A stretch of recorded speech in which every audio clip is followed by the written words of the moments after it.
ഒരു ആനയൂട്ടിന്റെ വിശേഷങ്ങളിലേക്കാണ്. തിരുവനന്തപുരത്തെ മലയൻകീഴ് ശ്രീകൃഷ്ണസ്വാമി ക്ഷേത്രത്തിലെ സ്വന്തം ആനയായ വല്ലഭനും വർക്കല ജനാർദ്ദന സ്വാമി ക്ഷേത്രത്തിലെ സരസ്വതിയുമാണ് ഈ ആനയൂട്ടിലെ താരങ്ങൾ.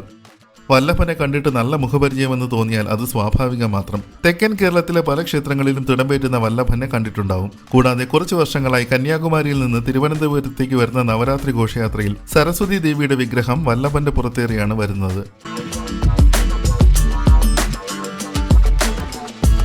ടീം വല്ലഭനും പിള്ളേരും എന്ന ആനപ്രേമി സംഘമാണ് ഈ ആനയൂട്ട് സംഘടിപ്പിച്ചത്. ആനയൂട്ടിന് മുന്നോടിയായി ഒരു ഗജപൂജയും ഉണ്ടായിരുന്നു. വിവിധ തരം ഫലങ്ങൾ, അവിൽ, ബിസ്ക്കറ്റ്, ലഡു അങ്ങനെ വിവിധ തരം ഭക്ഷണങ്ങൾ ചേർത്ത് ഒരു സദ്യ തന്നെയാണ് ആനയൂട്ടിന് വേണ്ടി ഒരുക്കിയിരുന്നത്.